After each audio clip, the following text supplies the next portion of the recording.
Здравейте, аз съм Светлана Близнакова. Здравейте, аз съм Рали Велинов. Ние сме основатели на група Севи и през последните 15 години, о боже, пишем и продуцираме по-голямата част от музиката на групата. Стартирахме съвсем на шега през 2010 година с авторска музика, с надеждата и желанието и амбицията да правим авторска музика, без значение колко ще бъде трудно, а беше доста трудно.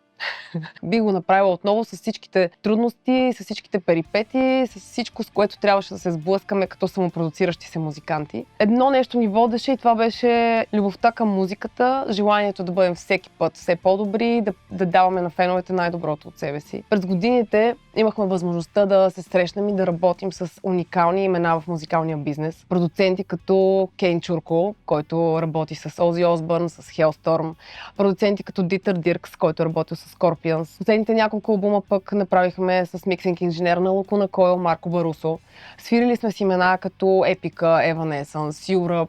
Работили сме и сме записвали с музиканти като Джони Джоели от Hardline и Аксел Рудипел, Джен Маджура от Evanescence, Томас Викстрюм от Терион И Кен Далмас. Всичкото това ни кара да бъдем още по-отговорни към това, което ще дадем на феновете всеки следващ път, към това, което правим, към това, което предлагаме като аудио или видеопродукция. Още повече, когато Рали е намесен, защото той е супер претенциозен към всичко, което излиза под името Севи. Така е, няма как да не съм претенциозен и капризен, когато става въпрос за нашето име, което сме изградили, както каза Света, доста дълго и доста трудно. Аз се занимавам повече от 20 години с музика и това, което научих за толкова години прекарани и толкова часове прекарани пред компютъра, а в всякакви студийни процеси, по записи, по сравняване, по пробване, тестване на инструменти, на всякакъв вид апаратура, е, че е много важно човек да може да чува добре. А за да може да чува човек добре, трябва да има добър източник на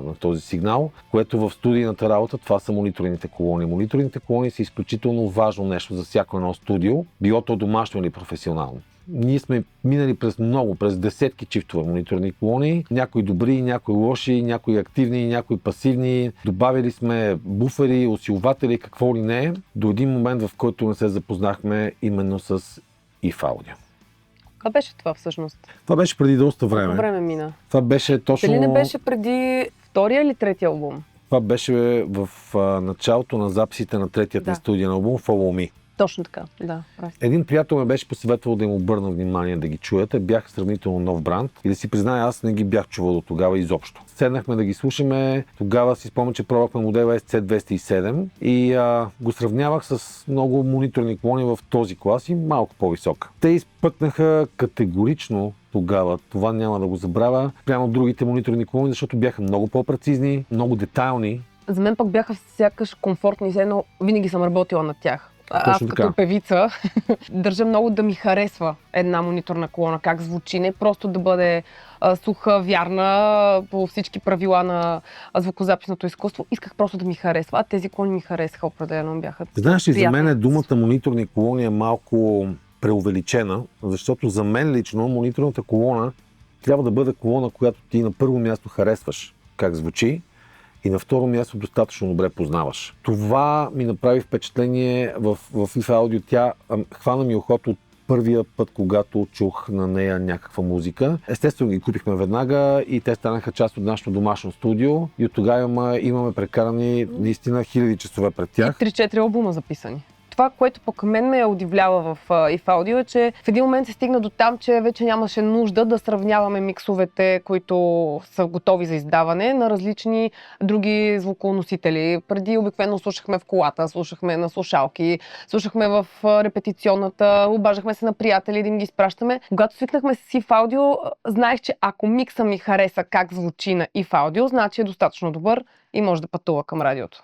Факт е, че последните години абсолютно чуваме ли го вкъщи, хареса ли ни как звучи на if Audio. Специално вкъщи сме с SC207, значи всичко е наред. Не само според мен е изключително важно какви корекции връщаш на музикалния инженер и това също е свързано с това да чуваш правилно целият честотен спектър, защото трябва да си адекватен, когато върнеш корекции към Марко. Категорично. Така Категорично че е така. за нас това беше изключително важна стъпка и най-хубавото е, че всъщност дали и заради в аудио, според мен е така. Цялостният ни звук се промени и това не е само наше мнение. Феновете и критиката споделиха, че с следващите два албума сме надградили супер много като звучене, като аранжименти, като посока, като стъпало. Така че според мен успяхме да направим тази стъпка, която целяхме в онзи момент, в който взехме и в аудио. Знаете ли кое е интересното? Интересното е, че сега сме на прага на записите по петият ни студиен албум и този път решихме да не ги правим в домашното ни студио, да ги направим тук в нашата репетиционна, която тепърва предстои да се превърне в студио.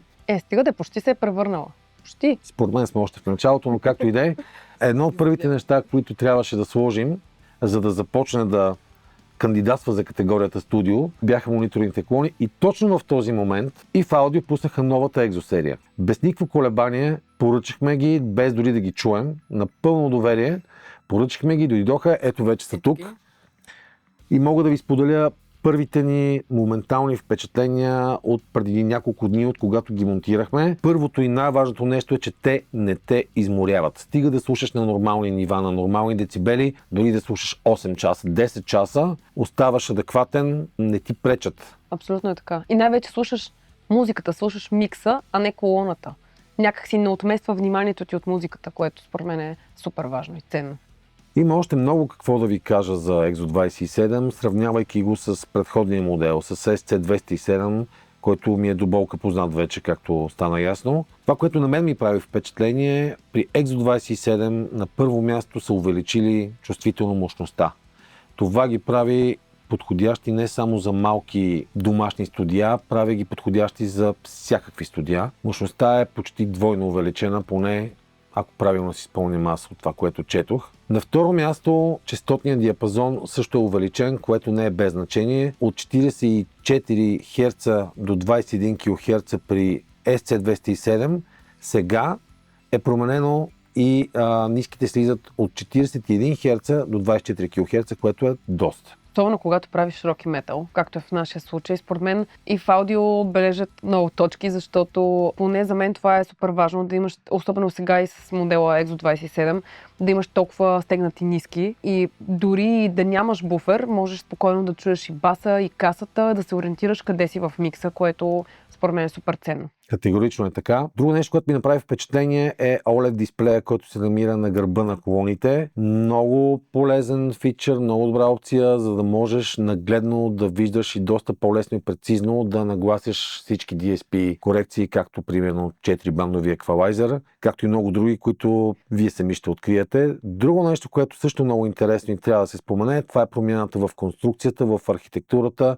и на Twitter, и на луфера, което според мен дава един много по-голям sweet spot, дава много повече място, на което ти можеш да чуеш същия този балансиран звук, не само когато си застанал точно на идеалния тръгълник между двете колони. Аз мятам, че тепърва ще откриваме още предимства в EXO 27 по време на работата по нашия пети студиен албум и въобще по всички проекти, по които ще работим в бъдеще. Както ви обещахме, ще ви показваме всичко тук от студиото как се случва. Ще ви държим в течение на целия процес. Така е, важното е, че има добър съюзник. Абсолютно.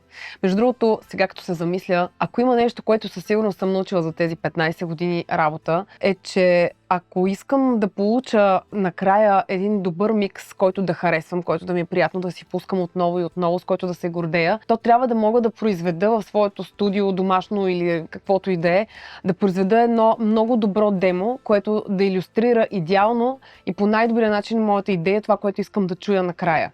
Всеки един инструмент, как кореспондира с другия, колко е силен, какви ефекти има и тогава вече, когато дам това демо на миксинг инженера, той също знае какви са моите идеи и всичко работи в синхрон. Така че смятам, че поне за нас и в аудио представлява един неизменен спътник именно в тези детайли, в напасването на цялостната картинка на демото, за да може накрая вече да получим и желания резултат. Истината е, че ние чувствително подобрихме прецизността в комуникацията си с нашия миксинг инженер. Абсолютно така и можем да сме по-конкретни, по-детайлни, работим по-добре и по-целенасочено заедно.